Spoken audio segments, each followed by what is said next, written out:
Good morning, everyone. My name is Vivek Sharma, and today we're going to discuss about the most important issues of the day. पहला article chief election commissioner के appointment से related है।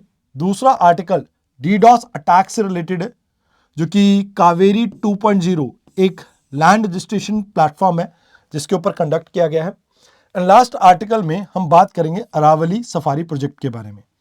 आइए एक एक करके इन सभी articles को हम समझते हैं। देखिए, पहले आर्टिकल में आपको पूरी कंट्रोवर्सी को समझना होगा, जिसकी वजह से अभी ये अपॉइंटमेंट जो है वो थोड़ा आप ये कह सकते हो कंट्रोवर्सी में आई है। पहली चीज देखिए, 2022-23 के अंदर 22 के अंदर पर्टिकुलरली सुप्रीम कोर्ट का एक जजमेंट आता है अनूप बरनवाल केस के अंदर। इस केस के अंदर कहा जाता है कि भाई देखो, आपको न्यूट्रलिटी को मेंटेन करना पड़ेगा इलेक्शन कमीशन की, और इसके लिए एग्जीक्यूटिव का इन्वॉल्वमेंट आपको रिड्यूस करना पड़ेगा। क्योंकि पहले क्या होता था कि गवर्नमेंट अपॉइंट करती थी आपके इलेक्शन कमिश्नर्स को, तो जिसकी वजह से न्यूट्रलिटी इम्पार्शियलिटी के ऊपर इंपैक्ट पड़ रहा था। तो यहां पर अनूप बरनवाल केस में सुप्रीम कोर्ट ने कहा कि भाई आप एक काम कीजिए, इनकी अपॉइंटमेंट के लिए जो कमेटी बनती है उसमें prime minister, leader of opposition and CJI को आप इंक्लूड कीजिए, एंड इससे आप न्यूट्रलिटी को अचीव कर पाएंगे। अब यहां पर हमारी जो गवर्नमेंट है 2023 में एक अमेंडमेंट एक्ट लेके आते हैं, एक एक्ट लेके आती है अपॉइंटमेंट को लेके, नॉट अमेंडमेंट, एक एक्ट लेके आते हैं अपॉइंटमेंट को लेके, जहां पर सीजेआई को रिप्लेस कर दिया जाता है यूनियन कैबिनेट मिनिस्टर के थ्रू। तो जिसकी वजह से एक बार फिर से यहां पर कहा जा रहा है कि भाई एग्जीक्यूटिव का ओवर डोमिनेंस है, जो वोटिंग रेशियो है 2:1 है, एंड यहां पर न्यूट्रलिटी एंड इंटीग्रिटी इस पूरे कमीशन की मेंटेन करना थोड़ा चैलेंजिंग हो जाता है। अब बात आती है कि भाई इलेक्शन कमीशन क्या है। ये एक कॉन्स्टिट्यूशनल बॉडी है जो आर्टिकल 324 के अंडर मेंशन की गई है। इनिशियली 1950 से लेकर 1989 तक ये एक सिंगल मेंबर बॉडी रही थी। बाद में जब आपकी वोटिंग एज को 21 से रिड्यूस करके 18 कर दिया गया था, तो उस समय इसे थोड़े टाइम के लिए 3 मेंबर बॉडी बना दिया गया। बाद में फिर से चेंज किया गया, इसे सिंगल मेंबर बॉडी बनाया गया, एंड लेटर ऑन इन 1993 के अराउंड इसको वापस से एक सिंगल मेंबर बॉडी बना दिया गया। मींस इसे एक मल्टी मेंबर बॉडी बना दिया गया, जहां पर 3 मेंबर्स आज की डेट में इसमें आते हैं। तीनों के पास इक्वल पावर है, बट यहां पर एक चीज समझनी होगी कि जो चीफ इलेक्शन कमिश्नर है, इनको सिक्योरिटी ऑफ टेन्योर दे रखा है, जहां पर इनको रिमूव करने के लिए सुप्रीम कोर्ट के जजेस के जो प्रोविजन होते हैं, यानी 2/3 majority in the parliament, same provision आपके अप्लाई होते हैं। वेयर एज इलेक्शन कमिश्नर के रिमूवल के लिए आपको कंसल्ट करना पड़ता है, रिकमेंडेशन चाहिएगी आपको चीफ इलेक्शन कमिश्नर की। तो यहां पर आपको यह समझना होगा कि दोनों के रिमूवल प्रोसेस थोड़े अलग हैं, but overall salary supreme court के जजेस जैसी ही है। यहां पर जो टेन्योर की बात की जाए तो 65 ईयर्स या की एज कोई अटेन कर ले या 6 ईयर कंप्लीट हो जाए, तो दोनों में से जो भी पहले आएगा उसके बाद आप ये मान के चले कि टेन्योर एंड हो जाएगा।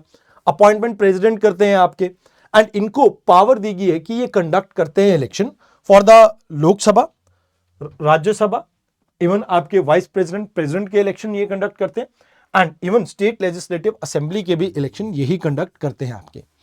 तो यहां पे आपको याद रखना है कि ये एक इंपॉर्टेंट कॉन्स्टिट्यूशनल बॉडी है, जिसके अंदर आपकी जो सिलेक्ट कमेटी है, सिलेक्ट कमेटी के अंदर अभी के लिए आपके 3 मेंबर्स आते हैं, जो कि अनूप बरनवाल कमीशन जो केस था इसके रिजल्ट से थोड़े अलग है। जैसे पहले अनूप बरनवाल केस में, जैसा मैंने आपको बताया, prime minister, leader of opposition, chief justice थे। अब यहां पर चीफ जस्टिस को रिमूव करके आपके कौन आ गए हैं? Cabinet minister. टर्म मैंने आपको बता दिया 665, then salary perks supreme court के जज के इक्विवेलेंट। रिमूवल प्रोसेस पार्लियामेंट के थ्रू होगा, 2/3 मेजॉरिटी चाहिए। वेयर एज इलेक्शन कमीशन के रिमूवल के लिए आपको यहां पर किसकी रिकमेंडेशन चाहिए? चीफ इलेक्शन कमिश्नर की। तो these are the things that you have to keep in mind in this article. I hope आपको आर्टिकल समझ में आया हो। अब दूसरे जो आर्टिकल है इसको समझाने के लिए मैं आपको एक एग्जांपल देता हूं। लेट्स से आप एक शॉप के ऊपर गए, इस शॉप के काउंटर पे एक पर्सन खड़ा है यहां पे, जिसका नाम है सुरेश। अब सुरेश के पास यहां पर एकदम से 10 कस्टमर आ जाते हैं। अब 10 कस्टमर को ये इकलौता इंसान हैंडल तो कर नहीं पाएगा, तो यहां पर कुछ लोगों को सर्विसेज नहीं मिल पाएंगी। तो इसी को आप डीडॉस कहते हैं, इसी तरह के अटैक को आप डीडॉस कहते हैं। मान लीजिए ये आपका एक साइबर प्लेटफॉर्म है, इस प्लेटफॉर्म पे अलग अलग सोर्सेज से जब बहुत सारी रिक्वेस्ट आ जाती है जो इसके सर्वर को क्या कर देती है, ब्लॉक कर देती है, जिससे बाकी लोगों को सर्विसेज ना मिल पाए, तो इसी को डीडॉस अटैक कहा जाता है। यानी कि ये आपका एक साइबर अटैक है जहां पर मल्टीपल कॉम्प्रोमाइज्ड यानी बॉटनेट्स आपके फ्लड कर देते हैं टारगेट सर्वर को, जहां पर आपकी सर्विसेज इनरिस्पॉन्सिबल या अनरिस्पॉन्सिबल बन जाती है। तो डिनायल ऑफ सर्विसेज में एक ही कंप्यूटर मल्टीपल अटैक कंडक्ट करता है, डीडॉस में मल्टीपल सोर्स से आपका अटैक कैरी आउट किया जाता है। अब यहां पर आपको इसके पोटेंशियल लॉसेस के बारे में पता होना चाहिए। जैसे सर्विस डाउन टाइम आपका इंक्रीज होगा तो फाइनेंशियल एंड ऑपरेशनल लॉसेस होंगे आपके। साथ के साथ यहां पर जो इंस्टीट्यूशन है उसकी रेपुटेशन के ऊपर भी असर पड़ेगा and might be a possibility किसी बड़े क्राइम को छुपाने के लिए यह अटैक आपका कंडक्ट किया गया हो। तो अभी कर्नाटका की कावेरी 2.0 ये एक web based land registration portal है, इसके ऊपर ये अटैक कंडक्ट किया गया जहां पर फेक अकाउंट क्रिएट करके वेरियस अटैक्स यहां पर क्रिएट किए गए। अब इसको सॉल्व करने का तरीका क्या है? देखिए, सॉल्व करने का तरीका बहुत सिंपल है। आप एक फायरवॉल यूज कर सकते हैं, आप यहां पर इंट्रूजन प्रिवेंशन सिस्टम को यहां पर आप यूज कर सकते हैं। मोर ओवर यहां पर आप ओवरलोड को प्रिवेंट करने के लिए कुछ मैकेनिज्म को डेवलप कर सकते हैं। आप एआई ड्रिवन बॉट डिटेक्शन को यूज कर सकते हैं, कैप्चे को आप यूज कर सकते हैं, या आप सिक्योरिटी ऑडिट कीजिए जिससे आप मल्टी फैक्टर ऑथेंटिकेशन जो सिस्टम आपका किस तरह से वर्क कर रहा है आप उसको भी यहां पर प्रमोट कर सकते हैं। तो these are the things that you can promote. अब इंडिया में साइबर सिक्योरिटी के लिए वेरियस हमने लॉज को डिजाइन किया, जैसे सरनेट इन आपकी वो एजेंसी है जो इंडिया के अंदर आप ये कह सकते हो कि किसी भी तरह के साइबर थ्रेट से रिलेटेड चीजों के साथ डील करती है। डीपीडीपी एक्ट जो डिजिटल डाटा प्रोटेक्शन एक्ट है आपका, तो ये पर्सनल डाटा को कहीं ना कहीं प्रोटेक्ट करने के ऊपर वर्क करता है। साइबर सिक्योरिटी पॉलिसी आपकी सिक्योर करती है साइबर इंफ्रास्ट्रक्चर को एंड खासकर इसमें इंकरेज किया जाता है प्राइवेट सेक्टर के इन्वॉल्वमेंट को। आईटी एक्ट आपका बेसिक फाउंडेशनल लॉ है जो इस तरह की चीजों से डील करता है।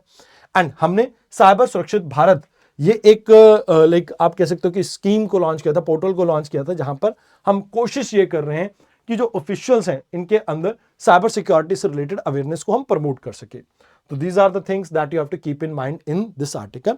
अब इसमें कुछ वे फॉरवर्ड भी हो सकते हैं। जैसे आप सबसे पहले देखिए तो गवर्नमेंट साइबर सिक्योरिटी फ्रेमवर्क के अंदर आपको अभी बहुत लूप होल्स देखने को मिलते हैं, तो आप एक डेडिकेटेड फ्रेमवर्क डेवलप कीजिए। आप पब्लिक डिजिटल प्लेटफॉर्म सिक्योरिटी के लिए एक कंक्रीट पॉलिसी डिजाइन कीजिए एंड आप कहीं ना कहीं जो पर्सनल ट्रेनिंग है अबाउट दी साइबर सिक्योरिटी आप उसको प्रमोट कीजिए। आईटी टीम है, इनकी प्रिपेयर्डनेस को आप इंप्रूव कीजिए। डीडॉस अटैक के डिटेक्शन को प्रमोट करने की जरूरत है। आप इसमें रियल टाइम मॉनिटरिंग सिस्टम को बिल्ड कर सकते हैं, चाहे आप एआई का इसमें इस्तेमाल कर सकते हैं। एंड कहीं ना कहीं ग्लोबल कॉपरेशन इसमें बहुत इंपॉर्टेंट रहेगा because India alone can not do this. तो इंडिया के साथ साथ बाकी कंट्रीज का भी यहां पे आपको सपोर्ट लगेगा। So these are the things which we have to cover in this article. Now let's move to the third article of the day. Aravalli में इंडिया की वन ऑफ द लार्जेस्ट आप कह सकते हो अरावली सफारी पार्क को बनाने का एक प्रोजेक्ट हरियाणा टूरिज्म मिनिस्ट्री ने प्रपोज किया है, जो कि हरियाणा के दो इलाके, एक आपका गुड़गांव एंड दूसरा आपका नूह, इन दोनों इलाकों में स्प्रेड होगा। तो अभी ये पूरा जो मैटर है ये आपके फॉरेस्ट डिपार्टमेंट को ट्रांसफर कर दिया गया ताकि एक एक्सपर्ट कमेटी बना के इन्वायरमेंटल इंपैक्ट असेसमेंट को कंडक्ट किया जा सके एंड इन्वायरमेंट के ऊपर नेगेटिव इंपैक्ट को हम कम कर सके। अब यहां पर सबसे पहली बात आती है कि भी हमें कहीं ना कहीं यह समझना होगा कि जो आपका फॉरेस्ट कंजर्वेशन एक्ट है वो कहीं ना कहीं फॉरेस्ट एरिया को नॉन फॉरेस्ट पर्पसेस के लिए मूव करने पे रिस्ट्रिक्शन लगाता है।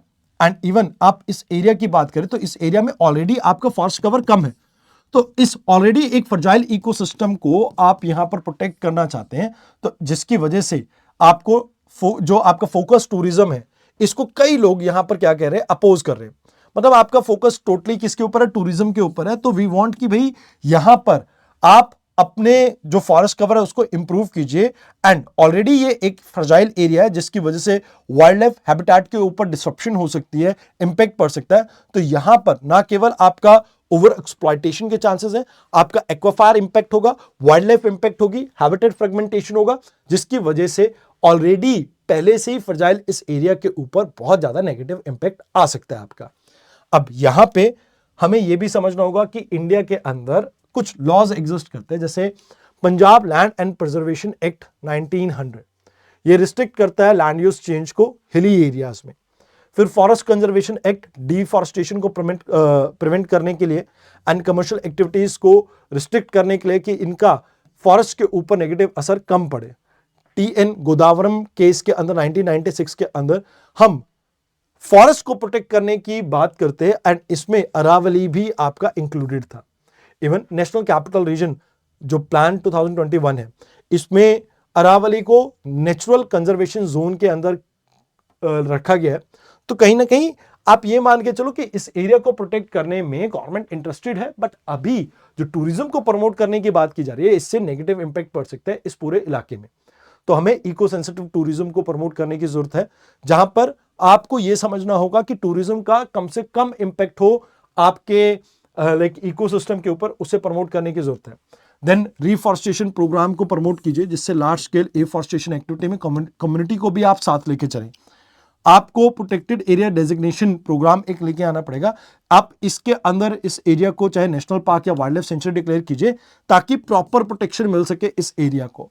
तो अगर आप ऐसा करते हैं और इवन एग्जिस्टिंग लॉ को आप स्ट्रिक्टली इंप्लीमेंट करते हैं, तो आप इस एरिया को ठीक से प्रिजर्व एंड प्रोटेक्ट कर पाएंगे।